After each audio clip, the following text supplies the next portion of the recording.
Good morning, and another week.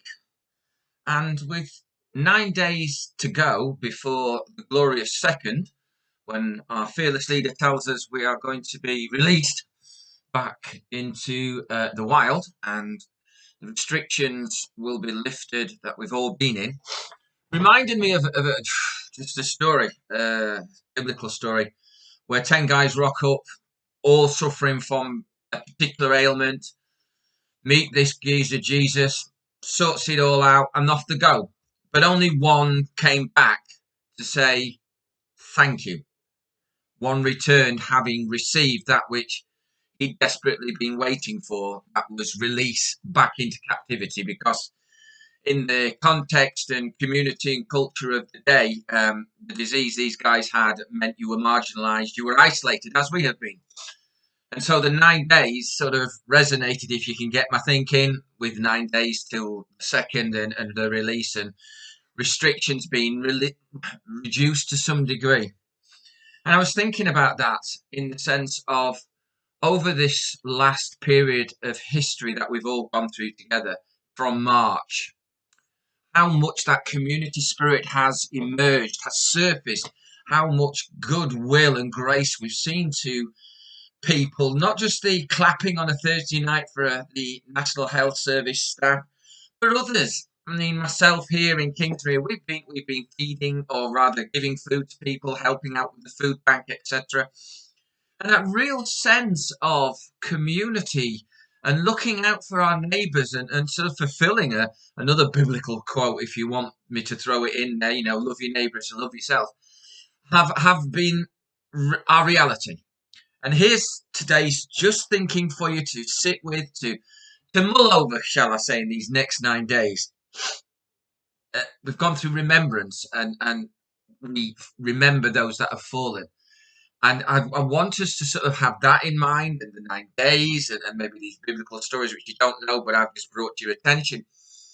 And what I want to say is we can't forget those that have made the sacrifice, those have laid their lives down. And personally speaking, family members I have who've been working 13, 14-hour shifts at the front edge in COVID wards in London, family members, there's a huge casualty, and we can't forget, we can't let go that which we've experienced and been a part of and really enjoyed. If you're honest, think about it. How great's it been seeing people sat outside chatting to each other. We've been more visible. People walking on the running track near where I live here on Kingsmere.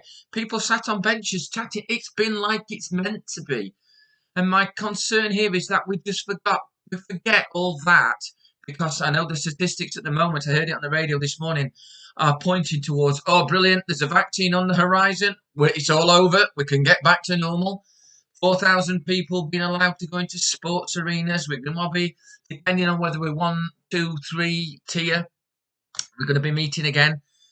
But that aside, the kind of, the sort of practical elements of the safety of COVID, it's more the society concerns I have, that we don't forget, that we don't start living that independent life again, and leave those who will still be isolated, the elderly, the ill, the infirmed, whatever. Let's not do that. Let's continue to understand what it means to be community, to have identity, to belong to something that has purpose and a positive edge to it. So I'm just throwing that out there for you to think about and to reflect on and think, yeah, I've actually enjoyed this moment in the sense of not being kept at home, but the way in which my community around me has come together, has rallied and functioned.